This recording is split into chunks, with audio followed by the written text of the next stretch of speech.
Nah, anak-anak ibu semuanya, minggu kemarin kan ibu sudah menugaskan kepada anak ibu semuanya bahwa untuk membaca materi mengenai pelajaran kita pada hari ini.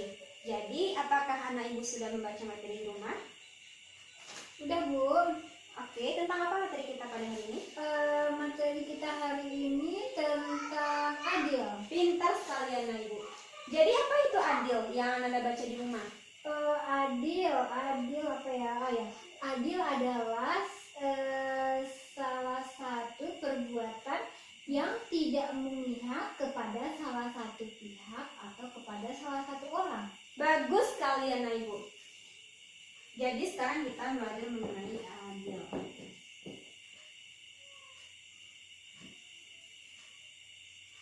Nah, yang anak-anak ibu membaca tadi itu tuh pengertian adil dari segi bahasa. Secara bahasa berarti adil tidak memihak pada salah satu pihak atau menetapkan sesuatu pada tempatnya. Nah, kalau dari segi istilah dapat kita ambil kesimpulan bahwa adil itu merupakan menetapkan suatu kebenaran terhadap berdua masalah atau beberapa masalah untuk dipecahkan sesuai dengan aturan agama.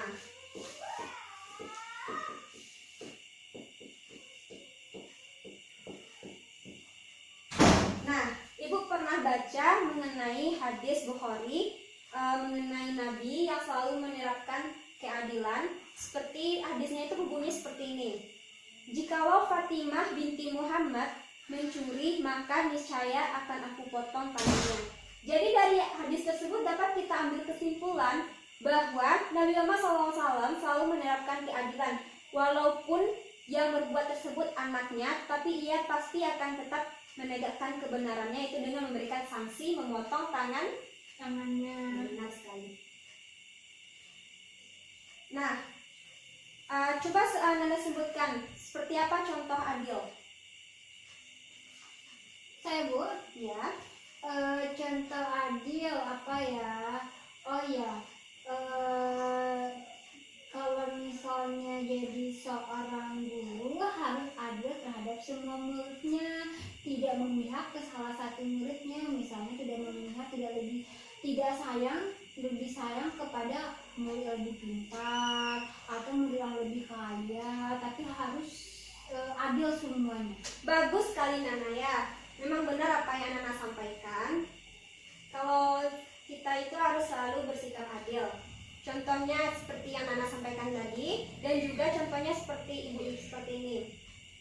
Misalkan di dalam lokal ini kan ada salah seorang keluarga ibu, anggota keluarga ibu, misalnya kalau anak ibu atau karib kerabat ibu. Jadi walaupun mereka itu karib kerabat ibu, tetapi ibu harus bersikap adil dalam memberikan nilai kepadanya sesuai dengan kemampuannya. Jangan mentang-mentang dia keluarga ibu terus ibu kasih nilai walaupun kemampuan itu masih rendah dibanding yang lain. Apakah sudah paham? Ya, Bu.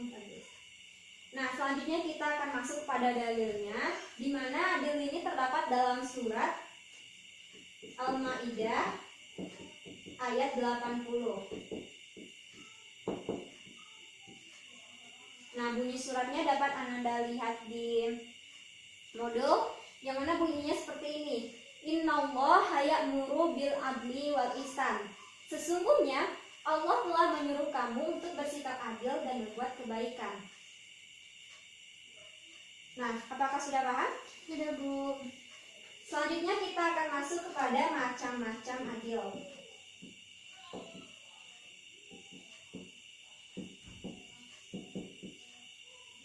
Nah, yang pertama yaitu adil terhadap Allah Subhanahu wa Ta'ala.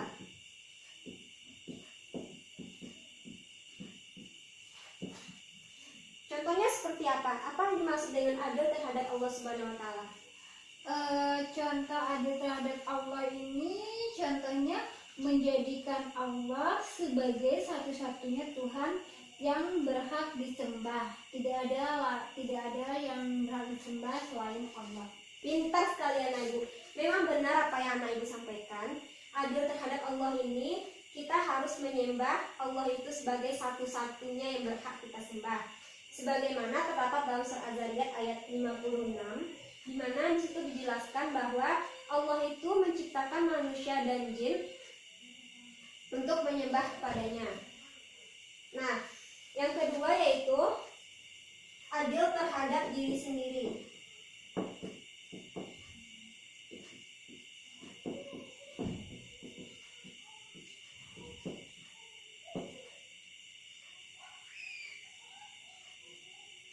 Nah, yang dimaksud dengan adil terhadap diri sendiri itu yaitu meletakkan sesuatu yang baik untuk diri kita sendiri. Contohnya, seperti kita kalau mau makan dan minum, kita harus memakan makanan yang halal lagi baik.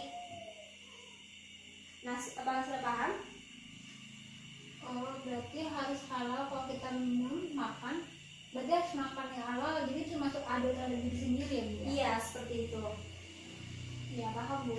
Nah, selanjutnya kita masuk yang ketiga yaitu adil terhadap orang lain.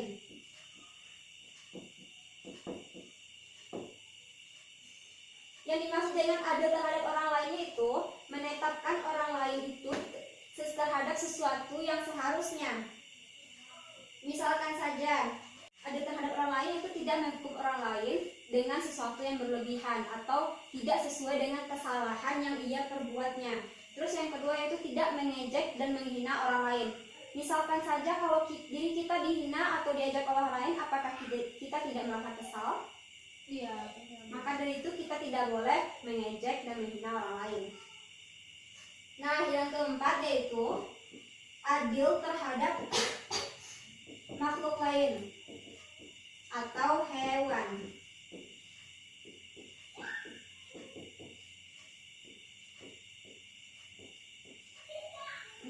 Maksudnya yaitu Tumbuhan, hewan atau tumbuhan juga bisa.